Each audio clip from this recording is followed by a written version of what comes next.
So the next question is, an infertile patient with irregular periods shows elevated LH level than FSH. Which is the most likely diagnosis? So the options given are polycystic ovarian syndrome, functioning ovarian tumor, adrenal tumor, and familial hirsutism. Okay, so we know that when a patient comes with irregular period and an LH and reversal of the LH and FSH ratio, the most likely diagnosis has to be polycystic ovarian syndrome, because the others will cause hirsutism, but it is unlikely to cause an alteration in the LH-FSH ratio.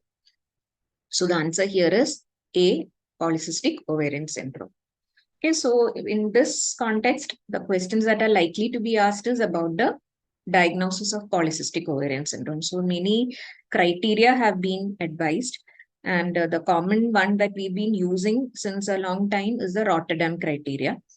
So the important three criteria for Rotterdam, the three aspects of Rotterdam criteria is the presence of hyperandrogenism. HA stands for hyperandrogenism, that is either clinical or biochemical. That means she has features of hyperandrogenism like hirsutism, acne, hair loss, or if she might not have clinical evidence but biochemical, that means her testosterone levels are increased while testing.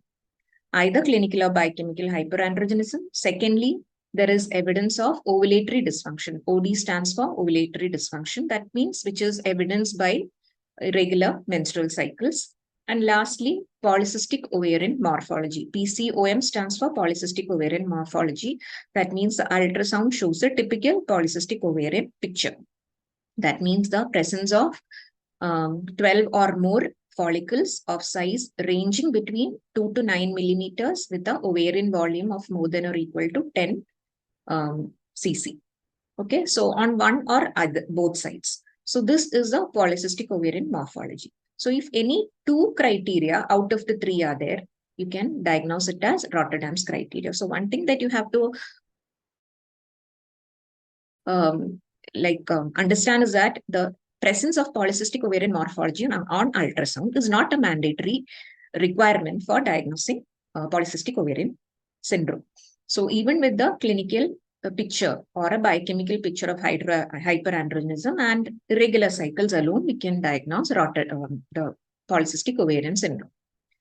So there has been other criteria also, but the important thing to understand is hyperandrogenism and ovulatory dysfunction is an important aspect of all the criteria.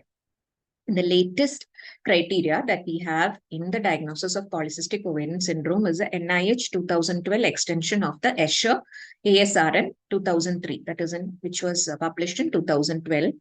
So here again, the same thing. We're using hyperandrogenism, ovulatory dysfunction, and PCO morphology, any two of the three criteria as with the Rotterdam's criteria. But apart from that, they also have given a phenotypical classification of the patients or the girls.